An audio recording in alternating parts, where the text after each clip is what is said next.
Federation of veterans association के सभी साथियों को प्रेम भरा नमस्कार। साथियों, आप सभी के सहयोग से 25 अप्रैल 2025 का जो call federation of veterans association की तरफ से दिया गया था, उसको फेडरेशन से जुड़े हुए सभी 150 से अधिक संगठनों ने बहुत ही अच्छी तरीके से संपन्न किया और उसके रिजल्ट्स बहुत अच्छे देखने को मिले। देश के ऊपर कुछ परेशानियों के बादल भी मंडराते हुए इन दिनों में दिखाई दे रहे हैं कि जो पहलगाम की घटना हुई उससे पूरा राष्ट्र आहत है, स्तब्ध है, दुखी है और उसका जवाब देने के लिए हमारी सरकार दिन रात उसके ऊपर प्लानिंग कर रही है। 25 तारीख को हमारे सभी संगठनों ने पहलगाम में जितने भी पर्यटकों को जान से हाथ धोना पड़ा, उनके प्रति संवेदनाएं व्यक्त की और उनको अश्रुपूरित श्रद्धांजलि भी अर्पित की।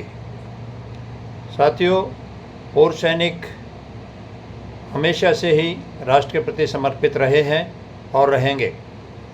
जगह जगह के ऊपर फेडरेशन ऑफ वेटरन्स एसोसिएशन के जो एफिलिएटेड एसोसिएशंस हैं, उन्होंने सरकार को मौखिक और लिखित के तौर पे भी सरकार को ये भरोसा दिलाया है कि राष्ट्र के ऊपर कोई भी संकट अगर नज़र आता है और उसके लिए पूर्व सैनिकों की सेवाओं की ज़रूरत हो तो वो तत्पर हैं। हर हालत के अंदर पूरे समर्पण भाव के साथ में राष्ट्र के साथ कंधे से कंधा मिलाकर आगे चलने के लिए तैयार हैं।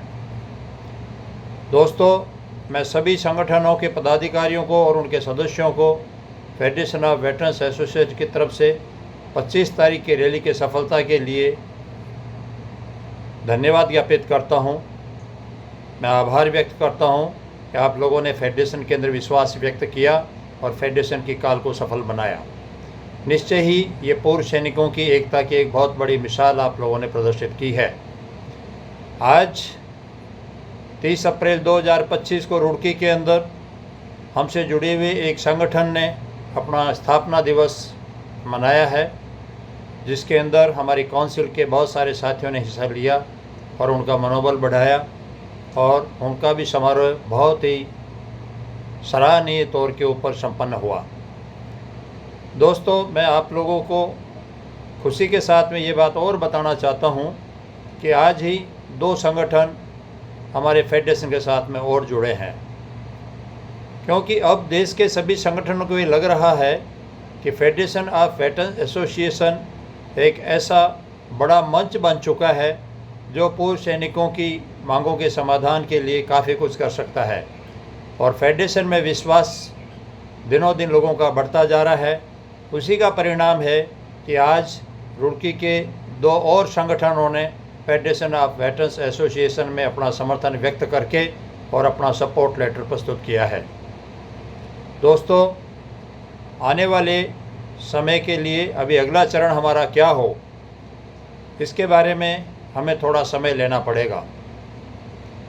सभी को ज्ञात है कि पहलगाम की घटना के बाद में सरकारी स्तर के ऊपर कदम उठाने के लिए मीटिंगों का दौर चल रहा है और निश्चय ही आतंकवादियों के गलत मंसूबों का मुंहतोड़ जवाब देने के लिए सरकार के स्तर के ऊपर कुछ न कुछ अवश्य किया जाएगा, ऐसा सभी को उम्मीद है।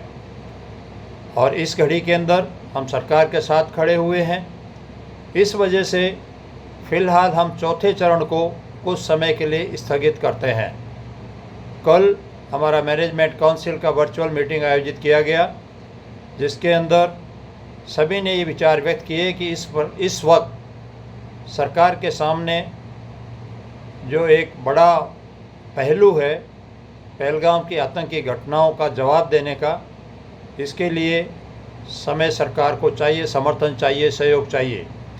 यही सोच करके फेडरेशन ऑफ वेटरन्स एसोसिएशन ने फ़िलहाल चौथा चरण की घोषणा करने से परहेज किया है और अगले हफ्ते या 2 हफ्ते के अंदर निश्चय ही सरकार द्वारा सकारात्मक कदम उठाए जाएंगे।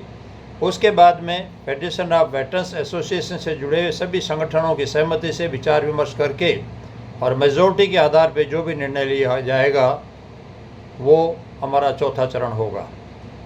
साथियों, आंदोलन या अभियान या किसी भी संगठन की गतिविधियां एक समय के लिए नहीं होती, लगातार चलने वाली वस्तु है। और फेडरेशन ऑफ वेटरन्स एसोसिएशन एक इतना बड़ा पूर्व सैनिकों का मंच है जिसको कि 12 महीने कुछ ना कुछ करते रहना पड़ेगा। और इसी कड़ी के अंदर हम अगले 15 दिन के बाद में डिसीजन लेंगे कि हमारे अभियान का चौथा चरण क्या हो, जिसके लिए आप सभी को अवगत करा दिया जाएगा। और मुझे यकीन है कि न केवल फेडरेशन के साथ जो संबद्ध है जुड़े हुए संगठन, बल्कि और दूसरे संगठन जो पूर्व सैनिकों के कल्याण के लिए काम कर रहे हैं, वो भी सहयोग के लिए आगे आएंगे, ऐसा मेरा विश्वास है। और हम सब की आम सहमति और सबका सहयोग लेकर के पूर्व सैनिकों के समाधान की मांगों को पूरा करवाने में सफल हो पाएंगे, ऐसा मेरा विश्वास है। सभी से सहयोग की अपेक्षाओं के साथ में Arjun Singh Rathore, president federation of veterans associations.